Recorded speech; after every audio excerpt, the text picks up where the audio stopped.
Assalamualaikum warahmatullahi wabarakatuh. Bagaimana kabarnya anak-anak yang saya cintai dan saya banggakan? Siswa-siswi MTSN Unuruda kelas 9. Jumpa lagi dalam mata pelajaran PPKN. Sebelumnya marilah kita berdoa dengan membaca basmalah bersama-sama. Bismillahirrohmanirrohim. Ya. Untuk daftar hadir, nanti kamu bisa mengisi pada list yang saya sediakan di WA Group.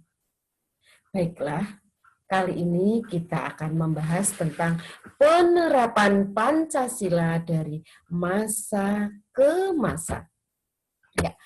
Adapun tujuan pembelajaran pada kali ini adalah mensyukuri perwujudan Pancasila sebagai dasar negara yang merupakan anugerah Tuhan Yang Maha Esa, menunjukkan sikap bangga akan tanah air sebagai perwujudan nilai-nilai Pancasila sebagai dasar negara, mengamati dinamika yang terjadi di masyarakat, terlebih mengenai praktek ideal Pancasila sebagai dasar negara dan pandangan hidup. Penerapan Pancasila dari masa ke masa. Dalam penerapannya, kedudukan Pancasila sebagai dasar negara dan pandangan hidup bangsa banyak sekali mengalami pasang surut atau dinamika. Bahkan sejarah kita telah mencatat pernah terjadi upaya mengganti Pancasila sebagai dasar negara dan pandangan hidup tadi dengan menggunakan ideologi lainnya. Upaya ini dapat digagalkan oleh bangsa Indonesia sendiri. Meskipun demikian, tidak berarti ancaman terhadap Pancasila sebagai dasar negara sudah berakhir. Tantangan masa kini dan masa depan yang terjadi dalam perkembangan masyarakat Indonesia dan dunia internasional dapat menjadi ancaman bagi nilai-nilai Pancasila sebagai dasar negara dan pandangan hidup. Berikut dinamika Pancasila dari masa ke masa atau penerapan Pancasila dari masa ke masa. Pada awal kemerdekaan Indonesia, yaitu tahun 1945 sampai 1950, pada masa ini Pancasila mendapat banyak tantangan dari berbagai pihak seperti Belanda. Ini jelas sekali, karena Belanda adalah penjajah kolonial. Jadi dia ingin sekali menjajah Indonesia lagi setelah merasakan nikmatnya menjadi bangsa penjajah. 4 tahun lebih baru Belanda mau mengakui kemerdekaan Indonesia.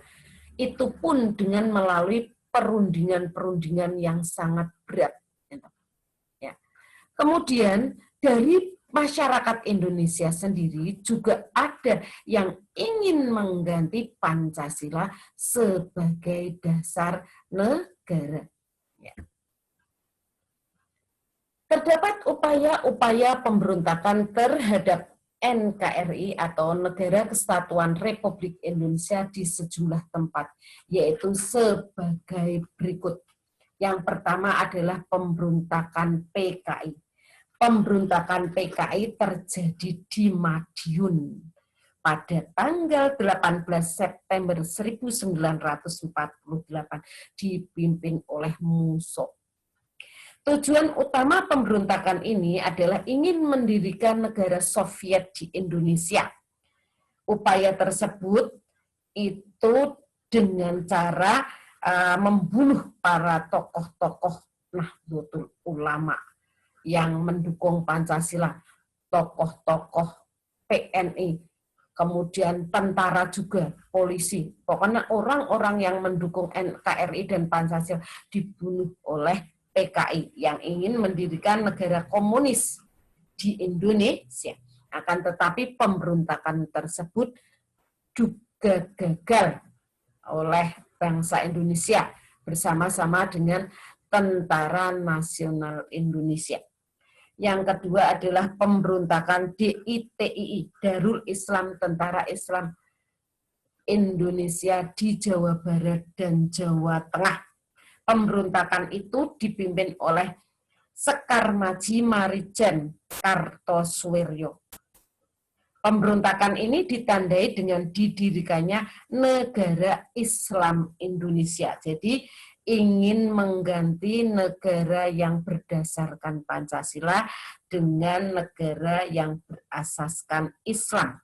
Akan tetapi dia mengaku Islam, perilakunya tidak sesuai dengan orang-orang Islam. Jadi dia merusak fasilitas umum, kemudian menghancurkan jembatan, menghancurkan rel kereta api, menjarah rumah penduduk, menghancurkan rumah-rumah penduduk, dan lain sebagainya. Yang itu semua bertentangan dengan perilaku orang-orang Islam. Ya, itu DITI.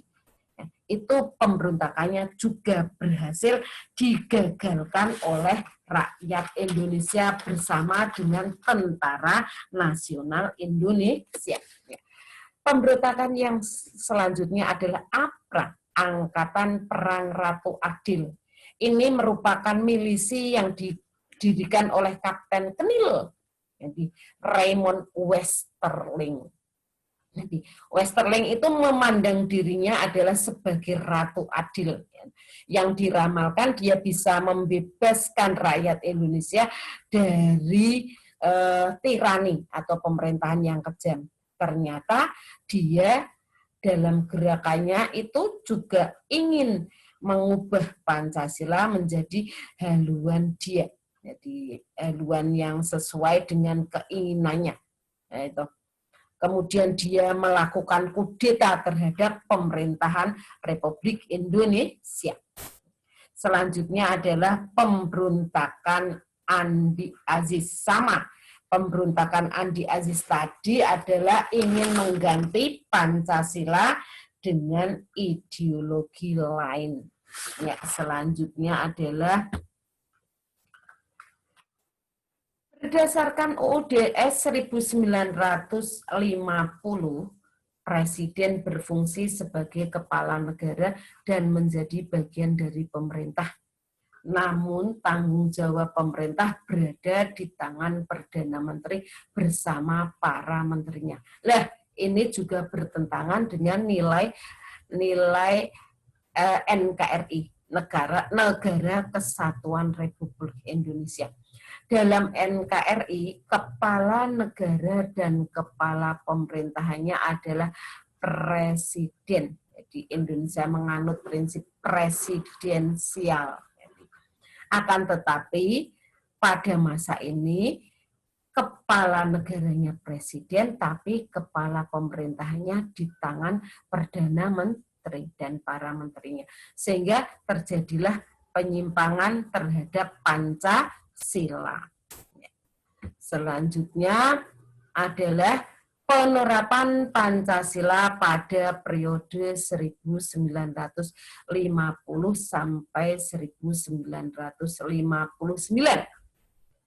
Penerapan pada periode ini cenderung diarahkan sebagai ideologi liberal. Jadi liberal itu bebas, mengutamakan kepentingan individu daripada kepentingan negara. Jadi individu itu sangat dihargai, tapi tidak mementingkan kepentingan bersama. Hal ini ternyata tidak menjamin stabilitas pemerintah. Jadi liberal itu tadi bebas, ternyata tidak menjamin pemerintahannya itu berjalan dengan baik atau normal, gitu. Tidak bisa maju, bahkan menjadi semakin sengsara rakyatnya. Ya, penerapan Pancasila dari masa ke masa selanjutnya adalah pada tahun 1955 terlaksananya pemilihan umum pertama di Indonesia yang terpilih 272 wakil rakyat sebagai anggota DPR.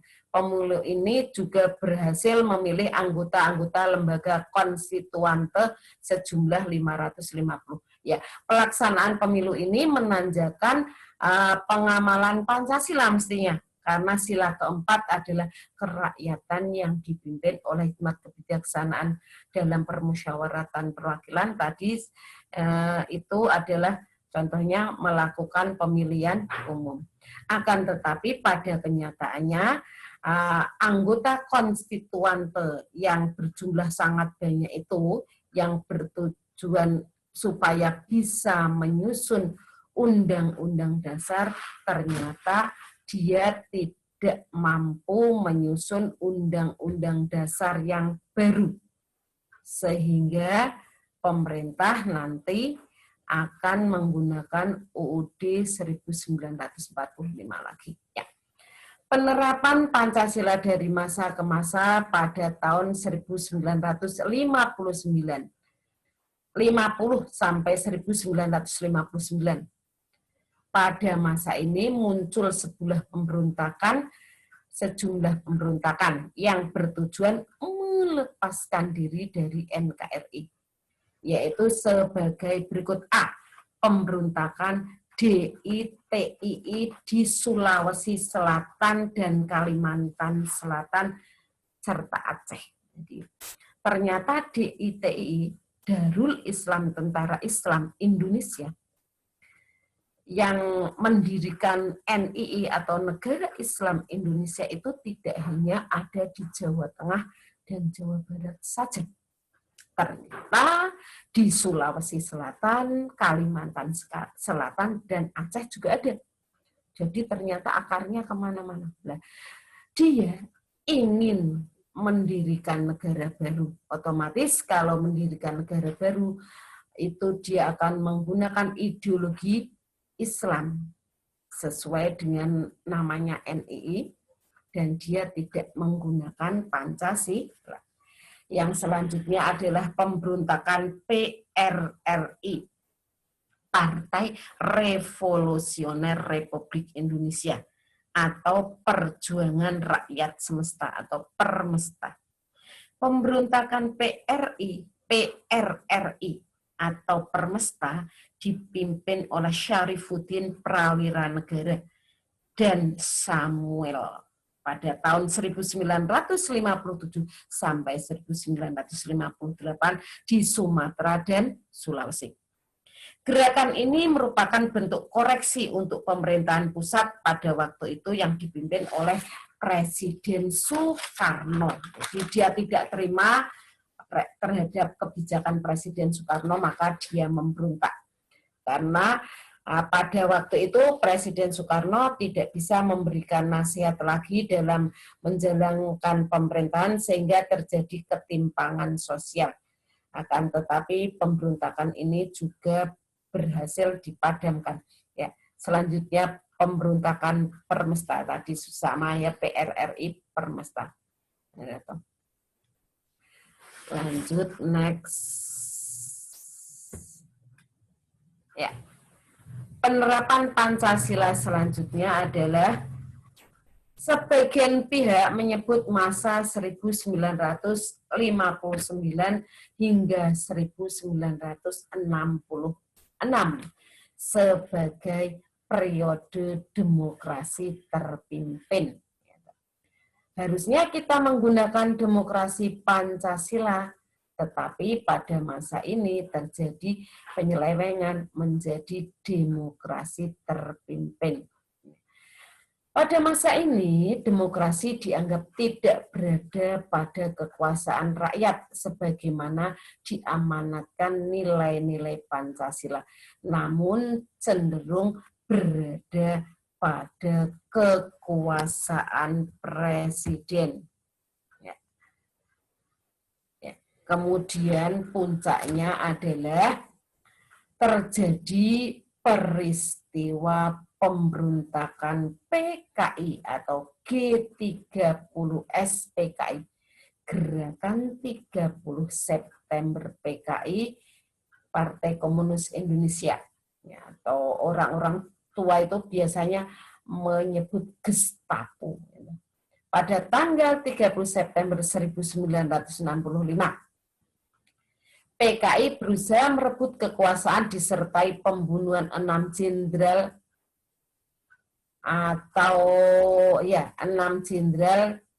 atau perwira tinggi dan seorang ajudan jenderal Ahan Nasution, yaitu yang bernama Pierre Tendian. Pemberontakan tersebut akhirnya juga dapat digagalkan oleh Tentara Nasional Indonesia bersama dengan rakyat Indonesia. Pemberontakan PKI itu ngeri ya, karena dia berhasil membunuh 7 perwira tinggi atau jenderal gitu yang ada di Indonesia. Itu dalam sejarah dunia tidak ada 7 orang tentara yang memegang jabatan tinggi dibunuh dalam waktu 1 malam. Itu di Indonesia yang ngeri sekali gitu. Akibat dari pemberontakan tersebut itu karena pemerintah atau presiden belum bisa mengamankan negara waktu itu, maka rakyat memberontak atau rakyat melakukan tuntutan. Rakyat bersama dengan mahasiswa. Itu bersama dengan guru, bersama dengan unsur-unsur yang lain melakukan unjuk rasa atau melakukan demonstrasi, menuntut yang ada 3 tuntutan yang kita sebut dengan nama isi tritura atau trituntutan rakyat. 3 tuntutan rakyat. Yang pertama adalah bubarkan PKI beserta ormas-ormasnya, bubarkan kabinet Dwi Kora dari unsur PKI, kemudian turunkan harga. Ya. Dalam waktu itu atau ketika terjadi demonstrasi tersebut, unjuk rasa tersebut, gugurlah seorang mahasiswa Universitas Indonesia yang bernama Arif Rahman Hakim. Itu kita kenal dengan nama pahlawan Ampera atau pahlawan amanat penderitaan rakyat. Selanjutnya penerapan Pancasila pada masa Orde Baru 1966 sampai 1998. Pada masa ini diharapkan Pancasila dan UUD Negara Republik Indonesia tahun 1945 dapat dilaksanakan secara murni dan konsekuen. Ternyata dalam pelaksanaannya banyak terjadi praktek yang menyeleweng namanya KKN atau korupsi, kolusi, dan nepotisme. Ya. Selanjutnya adalah pada masa tahun 1998 hingga sekarang disebut sebagai masa reformasi. Tadi pada masa Orde Baru karena terjadi banyak penyelewengan dalam hal KKN atau korupsi, kolusi, dan nepotisme, itu rakyat akhirnya demo atau melakukan demonstrasi, namanya rakyat melakukan demo pada tahun 1998 menuntut agar presiden waktu itu yang bernama Bapak Presiden Soeharto supaya turun dari pemerintahan dan negara Indonesia supaya diadakan reformasi. Ternyata aksi mahasiswa tersebut juga berhasil. Jadi akhirnya Pak Harto mengundurkan diri sebagai Presiden Republik Indonesia. Demikian. Kemudian sampai sekarang itu kita menggunakan Pancasila sebagai dasar negara. Jadi Pada intinya, Pancasila sebagai dasar negara maupun sebagai pandangan hidup bangsa dari zaman dulu atau zaman Indonesia Merdeka sampai sekarang banyak terjadi kerikil-kerikil tajam dalam penerapannya di Indonesia. Akan tetapi dengan niat yang tulus dan kesepakatan bersama, bangsa Indonesia tetap menggunakan Pancasila sebagai dasar negara dan pandangan hidup bangsa. Ya sudah, saya kira itu saja. Anak-anak bisa belajar di rumah. Kita akhiri pembelajaran pada kali ini dengan membaca hamdalah bersama-sama. Alhamdulillahirabbil alamin. Akhirnya wallahul muwaffiq ila aqwamit thoriq. Wassalamualaikum warahmatullahi wabarakatuh.